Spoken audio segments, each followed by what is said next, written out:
"I'm tired of fighting," she said, but he chose to fight for her.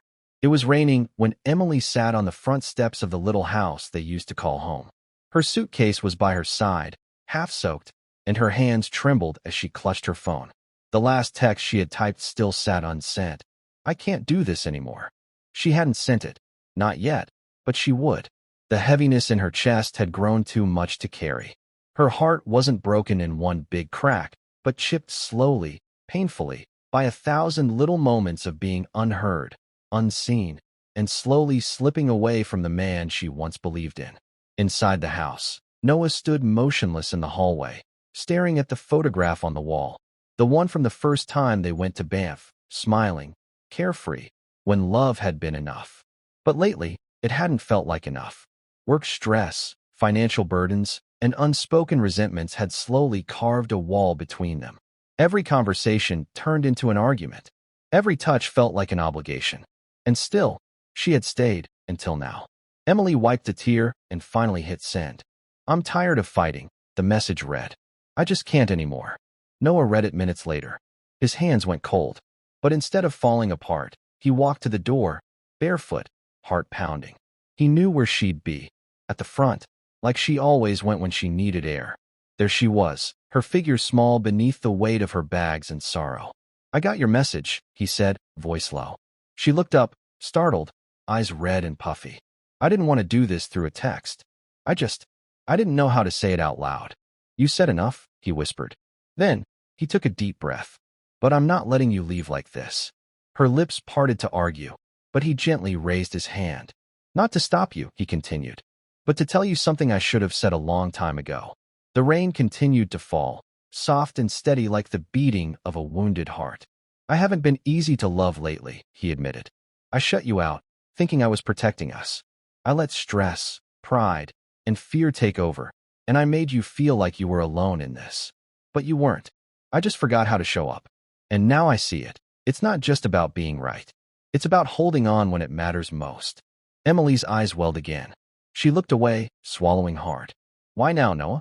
Why say this now, when I'm already halfway gone?" "Because I don't want to lose you," he said. "Because even if you're tired of fighting, I will fight for you. For us.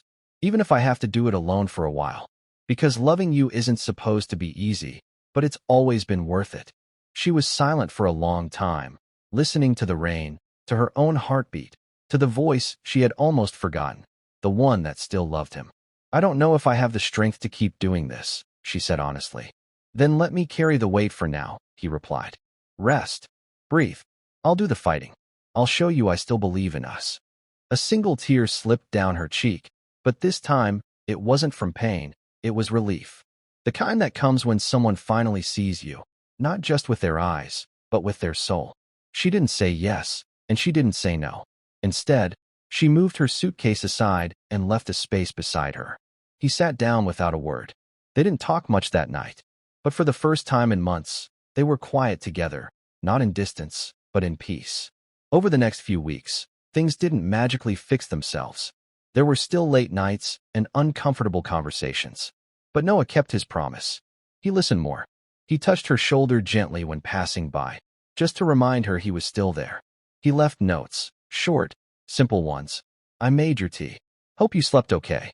Or, "You looked beautiful this morning." And slowly, Emily stopped pulling away. She started to believe again, not in fairy tales, but in effort, in healing, in second chances that are earned, not just hoped for. Months later, they went back to Banff. They took another photo in the same spot. This time, their smiles were quieter, but deeper. They had been through something real, and they had come back stronger, not because the fight ended, but because they chose to fight side by side. The story didn't end with a dramatic kiss or a sweeping romantic gesture. It ended in a warm kitchen, where Emily stirred soup while Noah set the table, and they exchanged a soft glance that said, "We're still here." And sometimes, that's the most powerful kind of love.